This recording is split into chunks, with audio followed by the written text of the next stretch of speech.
Okay, let's get to some news on the Democratic side, and then after today's interview, we will get into some news from the Republican side. We've been talking on the Democratic side about what is happening in South Carolina and Nevada. We have tons of polling data from New Hampshire and Iowa, which are the first two primary states.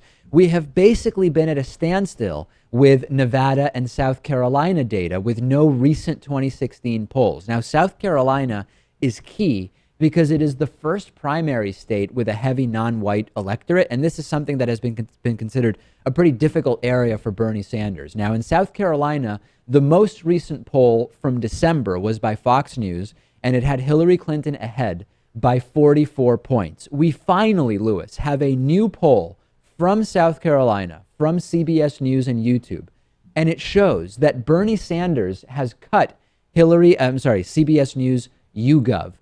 The lead for Hillary Clinton has been cut in half from 44 to 22 by Bernie Sanders. Let's take a look at this poll, Lewis, if we may. You will notice the CBS YouTube. Is it YouTube or YouGov? Now I don't remember, Lewis. Probably YouGov. I thought it was YouGov. Maybe that's a typo. Okay. If you look at the prior poll, Fox News had Hillary Clinton at 65, Bernie Sanders at 21. That was plus 44 for Hillary Clinton. The latest poll with data from this month has Hillary Clinton 60, Bernie 38. This has cut the spread in half to only 22. Now, with almost 2 months between the polls, we have to assume to some extent, Lewis, that this newer poll is more reflective of the situation today and thus should be weighted more heavily in thinking about what the situation is as we speak today in late January in South Carolina. So what I decided to do was let's put together a delegate scenario based on the first 4 states, based just on current polling averages. So it will take a look here. The first state is Iowa, okay? Iowa has 44 delegates up for grabs. Based on current polling, Hillary Clinton and Bernie Sanders would each come out of Iowa with 20 delegates. Okay, we go on to New Hampshire. In New Hampshire, there are 24 delegates up for grabs. Based on a current average of recent polling, Bernie Sanders would come away with 13 and Hillary Clinton with 9. Then this is where it gets a little trickier. We have no recent data from Nevada. Let's assume Hillary Clinton still has a 50-30 lead in Nevada.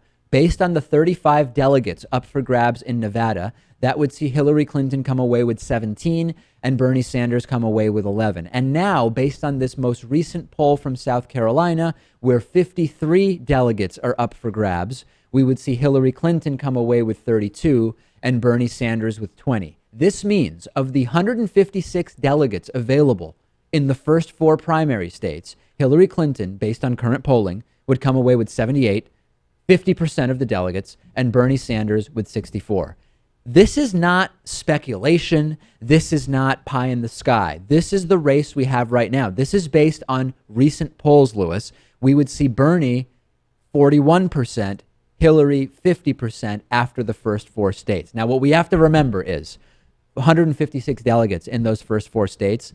Those states have much more symbolic value than they do delegate value because it is not that many delegates when you consider the big primary days of multiple primaries in one day coming later in March. Yes. It seems, though, that every day nationally, it seems that Bernie Sanders is doing better. No, there are more and more polls that have Bernie in contention, but on average, Hillary Clinton is still doing quite well nationally, although you're absolutely right that compared to 6 months ago, no comparison whatsoever. Yes. Nationally, I understand who is in the lead, but every day there are more polls.